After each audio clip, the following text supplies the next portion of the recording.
Alright, so this is like take 15 on this Lincoln video.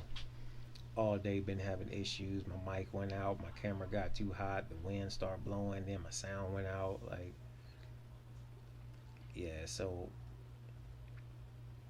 here it goes. Um, Abraham Lincoln. And I'm making this video, first of all, in response to a lot of people who seem to think that Lincoln did so much and as if like he was the president for black people. Like he really cared about freeing the slaves. He did all he could to give black people better lives in this country, so on and so forth. Um, this was 150, 160 years ago now at this point. And literally, if you ask somebody, well, which president did something for black people, they always bring up Abraham Lincoln. And it's like, wow, 150 years worth of presidents, and that's the closest one we can find to say, hey, he helped out black folks. All right, so Abraham Lincoln, born February 1809, died April 1865. 56 years old, he was assassinated, shot in the head by John Wilkes Booth. Um, John Wilkes Booth was an actor, Confederate sympathizer. He was die hard for the Confederacy, obviously enough that he would shoot Abraham Lincoln in the back of the head. Um, Died at Ford Theater in Washington D.C. And this he was killed 5 days after the Robert E. Lee um, surrendered, and that was the Confederate general. Lincoln was a member of the Whig Party. Now, the Whig Party is basically the Republican Party, and that's basically the same as the National Union. So the Whig Party like collapsed, and then they became the Republican Party, and then the Republican Party formed the National Union right around the time of war because Democrats wouldn't join Republicans and support the war, but they joined a different party. So there's like a ton of parties that were created around this time. These parties were created because no Democrat wanted to be a Republican, no Republican wanted to be a Democrat, and when they changed views, they just created a new party. So it was a lot of the same people from the same parties, like the Whig Party. Most of those people became Republicans, but the National Union, it was kind of Republicans and Democrats who basically, if you joined the National Union, you wanted to go to war. That was what that was about, the Civil War. And so there was a lot of name changing, intermingling. You hear people today that be like that say stuff like, "Oh, it was the Republican Party that freed the slaves." Like, and it was a lot of Democrats in there too. Um, they just happened to be the people who, at that time, were trying to get something done. And we'll get to what that something is in a minute. So Lincoln was a self-taught lawyer, taught himself how to become a lawyer, passed the bar, all of that, did all his own studying, didn't go to college for it. Um, Although he was elected president in 1860, which was right before the Civil War, he won the election to the House of Representatives in 1846. He began serving the following year as a congressman. Now, Abraham Lincoln was unpopular in Illinois. A lot of the people, the voters in Illinois, didn't like him because he was so against the Mexican American War. This is very important. The Mexican American War was the war between Mexico and America, obviously. But what it was about was where the border would be between Mexico and America. So there were some people who thought the border should be at Nices or Nices, Nueces, whatever it's called, and it's a river in Texas. And then there was other people who thought the border should be from the Rio Grande that goes all the way to the Pacific Ocean, which is basically where it's at now. So we won the Mexican American War. Because we won that war, America goes pretty much all the way to where it is now in California.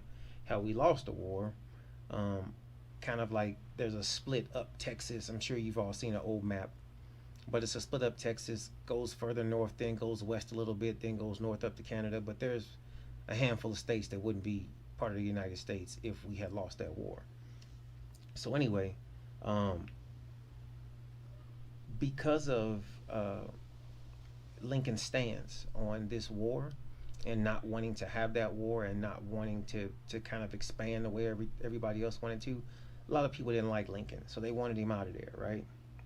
So um, he pretty much leaves, right? Lincoln disappears. A few years later, though, he comes back, and so the thing that brought him back was the Kansas-Nebraska Act. So now here's where Mexican American War, Kansas-Nebraska Act, these things go hand in hand. So we win the war, we get the land from the Rio Grande all the way to the Pacific Ocean, right? That's the second half of Texas, New Mexico, Arizona, California, all those southwestern states, um, and further north, right? All that becomes ours. So the Kansas Nebraska Act, there was a Democrat. His name was Stephen Douglas. So him and Lincoln used to go back and forth, right? They were like rivals. So what Stephen Douglas, the Democrat, would propose was all the new territory that we got from the Mexican American War, we should let those people and those territories and that land decide if they're going to have slaves or not. Shouldn't be a federal thing. Let the people decide, right? If they want slaves, they can have them. If they don't want slaves, they won't have them, right? But Lincoln, his stance was, nah, we don't want slaves. We don't want any new slaves in these new areas. So as new areas of the country open up, we don't want those people to be able to have slaves. Okay? Now, Lincoln did this under the guise of, the Declaration of Independence. Slavery is like a violation against that. It's a mark against it. You can't say that you're free, and you can't say you have a free nation and have slaves in that nation, right? So, um, with no real political party, because like the Whig Party was like, this was like toward the end of the Whig Party, and then there was a new Republican Party being formed. Lincoln jumped on that. A lot of those guys in that party, they had an opposition to slavery as well. Okay, now in 1856, this is when Lincoln ran for the Senate again, and that year he got a seat. The year before, though, he lost his seat because people didn't like him still. Um, June of that year, he delivered what's his House Divided speech, right? And that's where he used the Bible, he used gospel scriptures, um, and one of his quotes is, "This government cannot endure permanently half slave and half free," right? Now all of this, he's using the Bible. Remember, like he's talking to like God-fearing Christians at this time. Everybody in the country at this time is super Christian. Everything is based in the Bible, right? Good, bad, or indifferent. That's just how it was. So at this time, everything Lincoln's saying is like, man, yeah, that makes sense. He was against the slaves. Yeah, there's nothing wrong with that, right? Being against slaves, right? But let's dig a little deeper, all right? So many times Lincoln and Douglas went back and forth, right? Um, Now here in their debates, in them going back and forth, and Lincoln gave a lot of speeches. Everybody knows 7 years ago. All these speeches sound great. He was a good speaker. He could talk very well. Um, Somewhere in there, I'm still trying to find exactly where this quote is from, but anybody can find it. Again, all this stuff you can Google, you can find on the internet. It ain't hard to find. Lincoln once maintained that his paramount object in the struggle is to save the Union, is neither to save or destroy slavery. Okay. Now, even though the Emancipation Proclamation is probably like one of his biggest speeches, um, it's one of his greatest achievements that on record is like freeing the slaves. Like that's what kind of Lincoln is known for, right? Um, but it wasn't about freeing the slaves. It wasn't about setting black people free. Even in this quote, this struggle is to save the Union. It is neither to save nor destroy slavery. Right there, look, he don't really care which way slavery goes. If we keep it, if we let it go, whatever. As long as the Union can stay together, as long as America can be this great nation. Okay, there's pros and cons and all of that, but it wasn't about just slavery. Okay, so right after Lincoln's death, 13th Amendment was passed in 1865. Um, 13th Amendment abolished slavery and involuntary servitude, except as punishment for a crime. So the 13th Amendment didn't really do much for black people other than say, hey, yeah, slavery is illegal now, involuntary servitude is illegal. Slavery is being forced to work for free. You're held captive, you're forced to work. Involuntary servitude is a little bit different. Involuntary servitude is basically slavery in which you agree upon terms. So a very common thing was people would travel from Europe or other countries to come to America, land of opportunity, to be free, all that good stuff, right? But they couldn't afford a boat ticket. They couldn't afford train rides. They couldn't afford any of this thing. So what they would do is get with somebody, and there were actually like different people who kind of made a living doing this. And the person would say, "Hey, for me to get to you is $1,000, right? So if I get on this boat, I take the train, you pay for all of that. I'll pay you back by working for you." That's involuntary servitude, or what they called indentured servants, where they were basically working to pay off a debt. These is also where people always are like, well, white people were slaves, and my Italian granddad and great granddad was a slave. Like, that's usually the way that they became slaves. Um, that's a whole nother conversation, though. I won't even dive into that. But uh, large percentage, like 98, 99% of black slaves are people who were kidnapped from Africa, brought to America, made slaves. Um, then, of course, it went on for so many years, hundreds of years. Their children, grandchildren, great grandchildren, so on and so forth, maintained slavehood. Um, only way to get free really was to run away. That was it for the black slave. The indentured slave, where I would say probably 99% of those were non-black people. They could work off their debt and then become a free man and live a regular life. Now, it wasn't until uh, not, before I go on, the 13th Amendment only abolished slavery and involuntary servitude. And this was with the exception of as punishment for a crime. So you can still, even to this day, be a slave if you commit a crime, and that slavery is part of your punishment. So why would they put that caveat in there if they were so bent on and so morally opposed to slavery and so against slavery? Why would, even after the death of Lincoln, they go, well, you could be a free slave unless you commit a crime, right? And think about the justice system, how many black people complain about it, and now you starting to understand why, right? So freedom didn't come without a caveat. Now, why do you think we needed an amendment to the Constitution in the first place? If these were such God-fearing men, why were they so down with slavery? Question for you to figure out. I'll have to answer that in a different video. So anyway, the 14th Amendment and the 15th Amendment actually gave black people rights. It gave them citizenship rights and the right to vote. 14 was citizen, 15 was right to vote, right? Um, Without these amendments, we kind of just existed. We had no part in this country. With the 14th and 15th Amendment, it made it so, hey, we are a person, we are a human, we are a citizen. We can now participate in the things that make America this amazing country, right? Now, up to this point, like, all right, Lincoln, Mexican American War, Lincoln and the slaves and all of this. So I'm about to tie all these things together, right? Now, they called Lincoln and he was attacked as an abolitionist, right? So the abolitionists, though, emphasized the sinfulness of individual slave owners. Like they morally despised it, right? That's what an abolitionist was, and slavery is wrong to the core. No matter what it is, a man should be a free man and not be a slave to anybody. Slavery is wrong. That's what abolitionists fought about, right? Lincoln was accused of being this, but his thoughts didn't line up with that, okay? Lincoln married the daughter of a slave owner from Kentucky. So his wife's father owned slaves. If he in his heart thought this was morally wrong, why would you go into that union, right? Argue amongst yourselves about that one. Now, one of Lincoln's key things was he wanted compensated emancipation.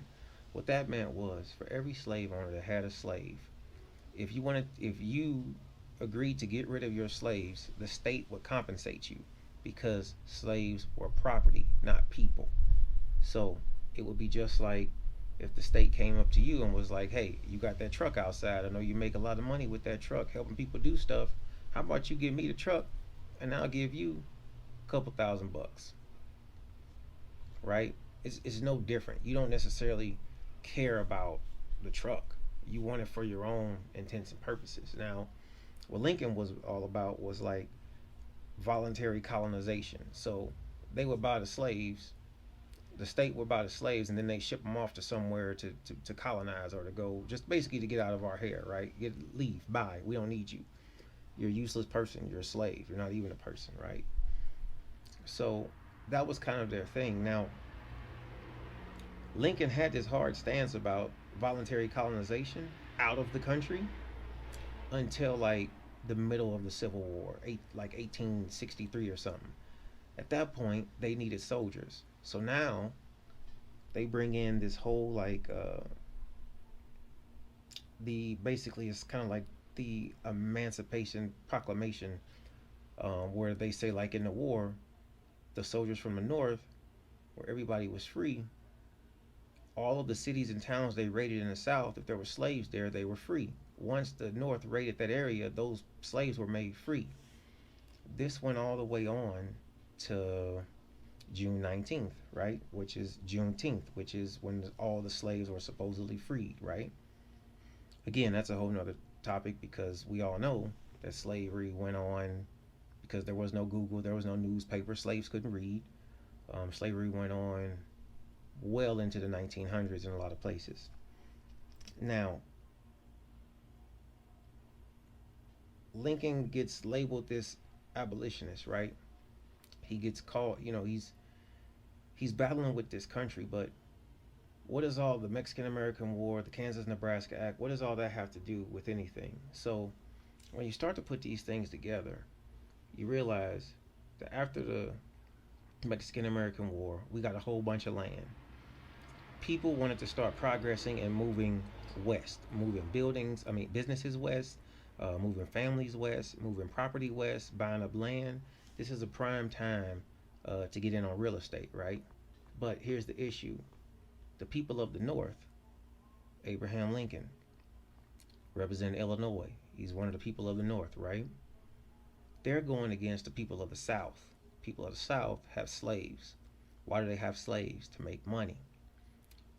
This is the issue that they now face.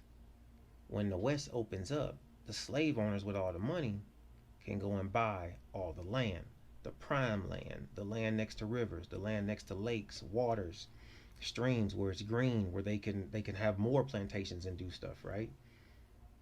People of the North don't have slaves. So their businesses in essence are legit, so to speak. But guess what? They don't make as much money. So now you don't make as much money. You competing against people who make a bunch of money. So what's the best way to even this thing out? Take away their means to make so much money. Hence ending slavery. This is what it was about. Stephen Douglas, the guy who used to battle against Abraham Lincoln in debates and everything all the time, this was his thing, was look, let the people decide. We don't care if they're slave owners or not, right? Lincoln was like, no, no slave owners, because basically they have an advantage that us in the North don't have. Their entire fear was, we're going to go west and we won't have anything. We're going to get the desert land. We're going to get the no good land because the people of the South have so much money they can buy it up. Now, people try to argue and say, well, the people of the South, they still had tons of money at that moment. So why couldn't they just buy the land and then move out there? Because it wasn't as simple as it is now. Back then, it took like a month to travel across the country. They couldn't just pack up half their business and move half the business and then try to monitor it like they can now. There was no emails, there was no Google. The post office sucked. You could send somebody a love letter, they might be dead by the time they get it. Like, travel across the country just wasn't as good as it is now 150 years ago. That's just what it is. So when you look at this, um, Lincoln had this big thing of compensating owners for slavery. He did end slavery in the District of Columbia, which is Washington, D.C., and he ended it with that exact tactic, which was basically paying off slave owners to give up their slaves. Um,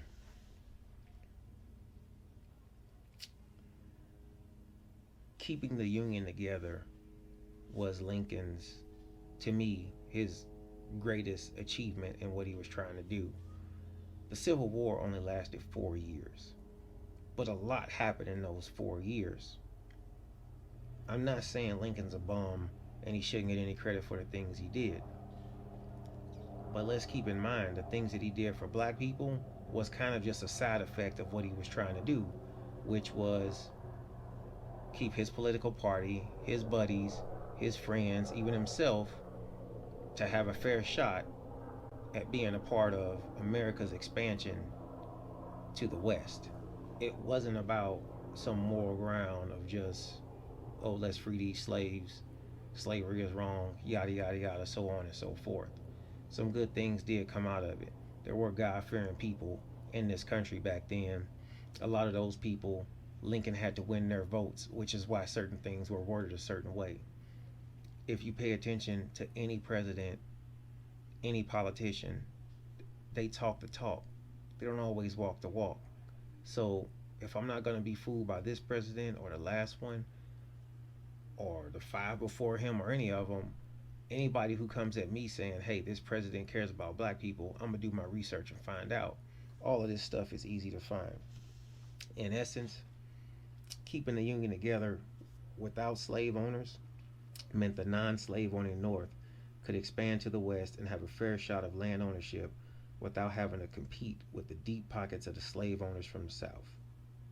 It wasn't about freeing slaves, it was about making sure his rich brothers had a fair shot at land ownership.